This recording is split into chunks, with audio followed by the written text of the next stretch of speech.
Salam sejahtera Malaysia. Denyut nadi suara rakyat. Oh, bergema di channel ini. Jalan raya kita macam berombak lah. Saya rasa macam di laut saja. Inilah jalan raya di kampung yang aman damai. Penuh dengan janji-janji mereka-mereka yang pernah bergelar berkuasa. Terima kasihlah pada janji-janji kamu yang menyebabkan kami telah terpengaruh dan mengundi. Saya fikir kali ini rakyat akan menjadi semakin bijak untuk memilih memilih wakil-wakil rakyat yang baru. Okey. So malam ini yang pasti ditunggu, pasti dinanti oleh seluruh rakyat Malaysia adalah penamaan calon, pengumuman nama calon-calon daripada Barisan Nasional dan juga Perikatan Nasional. Dikabarkan ada berita yang kurang menarik bakal berlaku di dalam UMNO. Dikabarkan menjadi viral sekarang ini, dikatakan ramai sekali. Ramainya nama-nama dalam UMNO, orang-orang besar dalam UMNO yang mungkin tidak akan diberikan kesempatan untuk menjadi calon sekali lagi. Dan menurut banyak tulisan penganalisis politik berkata kemungkinan besar mungkin boleh berlaku huru-hara. Huru-hara bunga perkataan tu indaklah kali. Mungkin akan berlaku tidak puas hati lah, begitulah, itulah perkataan yang sesuai. Mungkin akan berlaku tidak puas hati. Ramai sekali bekas pemimpin besar di dalam UMNO.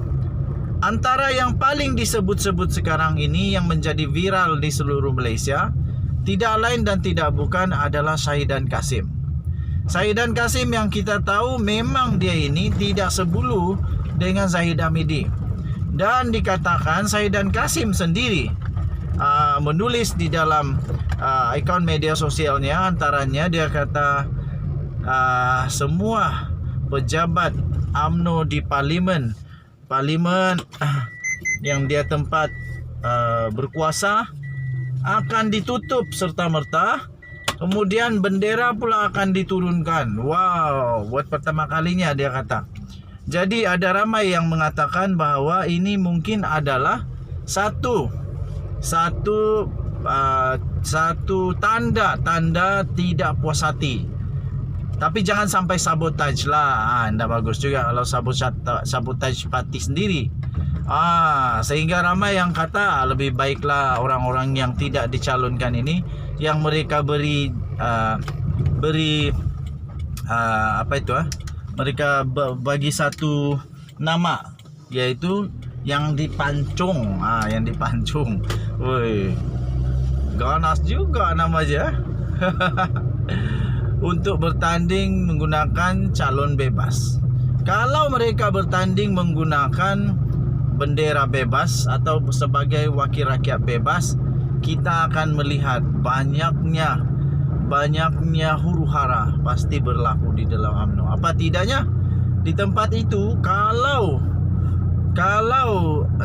sebagai contoh, kalau memang benar Syahidan Kasim tidak disenaraikan dan dia pula bertanding sebagai calon bebas, bayangkan saja perpecahan undi yang berlaku nanti. Pasti orang yang masih lagi setia kepada Syahidan Kasim akan terus setia kepada Syahidan Kasim, dan itu akan memecah belahkan undi UMNO. Jadi kalau ke-10 lah, contohlah 10 orang mereka ini tak puas hati dan mereka terus mahu bertanding di tempat itu dengan sebagai calon bebas, bayangkan 10 parlimen bakal bergolak, 10 parlimen bakal pecah undi. So itulah yang berlaku.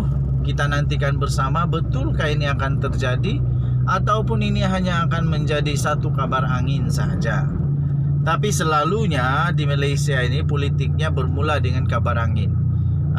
Mula-mula kabar angin, lepas itu betul-betul jadi kabar betul. Selalulah begitu. Kebanyakan kabar angin menjadi benar. Okey, jadi kita nantikan bersama-sama pengumuman pada malam ini. Apakah nama-nama mereka akan mendapat belas kasihan daripada mereka-mereka yang akan memutuskan senarai calon, ataupun mereka pula akan menerima padah daripada hasil daripada apa yang mereka telah lakukan, iaitu mereka tidak sependapat dan mungkin juga mereka mengkritik bekas timbalan Perdana Menteri yang juga adalah Presiden UMNO sekarang ini. Denyut nadi suara rakyat terus bergema di channel ini. Kita jumpa lagi. Bye-bye. Salam sejahtera Malaysia sekali lagi. Denyut nadi suara rakyat terus bergema di channel ini. Okey. Baru-baru ini ada satu akhbar, ada satu kajian yang dilakukan oleh pihak berkecuali yang bukan ahli politik, bukan juga NGO, tetapi satu penyelidikan telah dilaksanakan untuk melihat saham-saham pilihan, adakah mereka ini masih dipilih, dipercayai atau tidak, ataupun ada calon yang lebih baik. Yaitu kajian yang mereka buat adalah siapakah yang paling sesuai untuk jadi Perdana Menteri ke-10 Malaysia. 10 kah? Ke-11 kah? Perdana Menteri Malaysia yang seterusnya lah kalau sudah selesai pilihan raya. Mengejutkan sekali tuan-tuan dan puan-puan, nama Zahid Hamidi langsung tak ada dalam senarai yang mahu dipilih. Betul-betul tak ada yang tak adalah yang undi dia banyak, sikit saja. Tak masuk pun top 10. Aduh, kesian Zahid Hamidi. Tapi tidak mustahil kalau Zahid Hamidi walaupun diundi tidak famous, tidak diminati, tiba-tiba BN menang, UMNO menang, dia jadi Perdana Menteri, tidak mustahil. Begitu juga dengan Perdana Menteri sementara sekarang ini, Ismail Sabri Yaakob. Beliau juga tidak mendapat undi yang banyak. Tetapi yang mengejutkan, Khairy Jamaluddin berada di tempat kedua, tuan-tuan dan puan-puan. Berada di tempat kedua Khairy Jamaluddin untuk menjadi Perdana Menteri yang seterusnya Malaysia. Dan pastilah di tempat yang pertama Anwar Ibrahim. Anwar Ibrahim dikatakan paling layak untuk menjadi Perdana Menteri. Jadi tuan-tuan dan puan-puan yang dihormati sekalian, kamu setujukah kalau Anwar Ibrahim jadi Perdana Menteri yang seterusnya Malaysia? Adakah dia akan dapat mengeluarkan Malaysia daripada banyak kemelut masalah sekarang ini? Masalah kestabilan politik, kestabilan ekonomi, kestabilan pendidikan, kestabilan macam-macam lagi lah kestabilan yang kita harapkan. Adakah Anwar Ibrahim dapat mengeluarkan Malaysia daripada itu? Dan benarkah Zahid Hamidi tidak akan berpeluang pun untuk menjadi Perdana Menteri seterusnya? Dan sekiranya kalau dia jadi Perdana Menteri pun, kalau betul undian itu, maksudnya Zahid Hamidi akan mungkin boleh menjadi Perdana Menteri yang siok sendiri, sebab tidak ada sokongan yang diberikan kepada dia. Bayangkan saja kalau dia jadi Perdana Menteri, tapi dia paling tak diminati jadi Perdana Menteri dalam undian tersebut. Apa akan terjadi kepada Zahid Hamidi? Pastinya sangat-sangat kesianlah, sebab dia tidak diminati. Tapi selalunya walaupun tidak diminati, kalau sudah jadi Perdana Menteri itu akan jadi minat besar.